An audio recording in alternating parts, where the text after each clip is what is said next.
Assalamualaikum warahmatullahi wabarakatuh.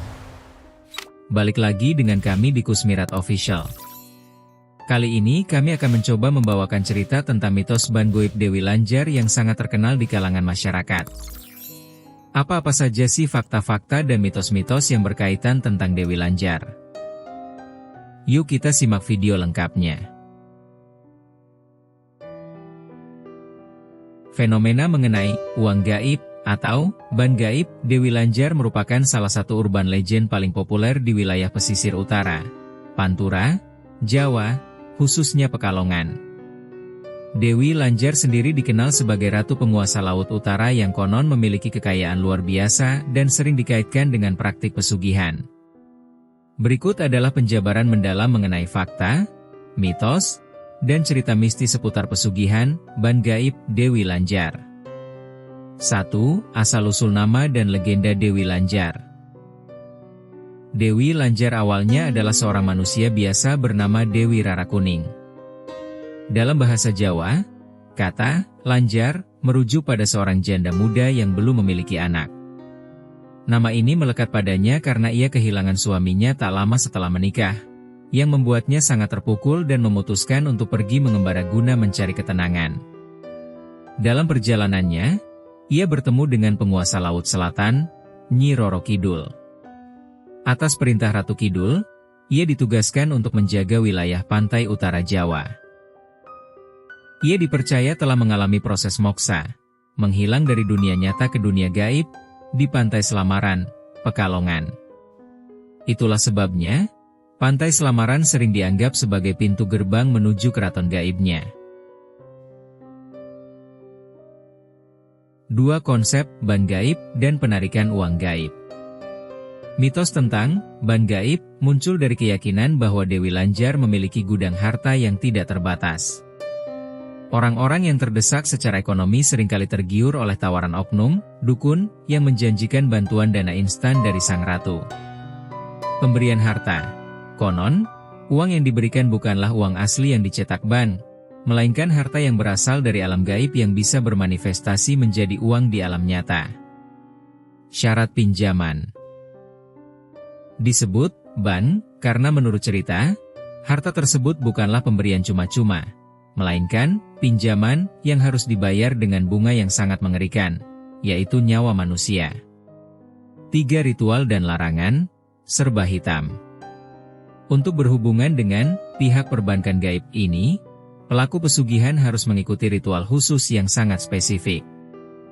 Beberapa poin utamanya meliputi: hari ritual, biasanya dilakukan pada malam Jumat Kliwon. Warna hitam.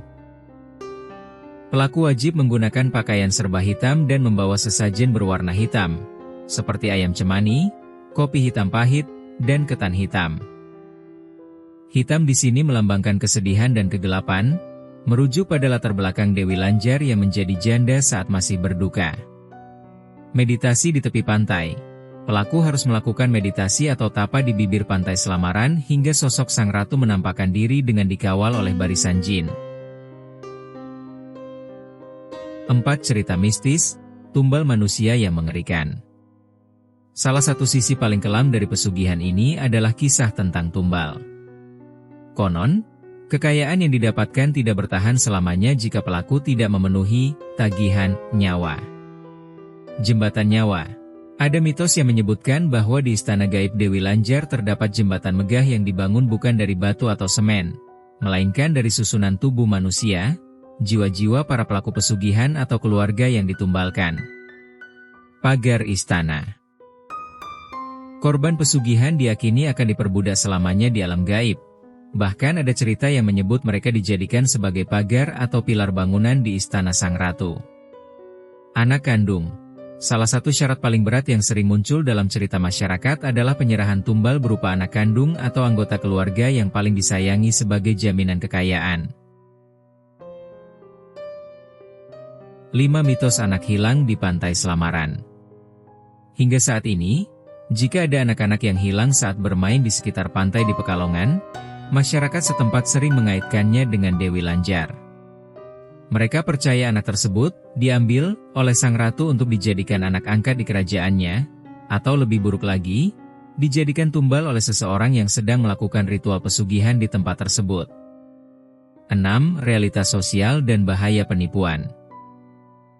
Secara sosiologis, fenomena uang gaib Dewi Lanjar seringkali dimanfaatkan oleh penipu yang mengaku sebagai perantara atau juru kunci. Banyak orang yang sudah kehilangan harta demi membiayai ritual mahar atau minyak pemanggil uang yang pada akhirnya tidak membuahkan hasil apapun selain kerugian finansial yang lebih besar. Pesan moral, mitos Dewi Lanjar sebenarnya mengandung pesan tentang risiko dari keserakahan manusia. Kekayaan yang diperoleh melalui jalan pintas dan persekutuan dengan kegelapan selalu berakhir dengan kehancuran, baik secara fisik maupun spiritual. Demikianlah beberapa fakta-fakta dan mitos-mitos tentang Dewi Lanjar. Percaya atau tidaknya kami kembalikan kepada kalian masing-masing. Kami dari Kusmirat Official undur diri. Sampai berjumpa di video selanjutnya.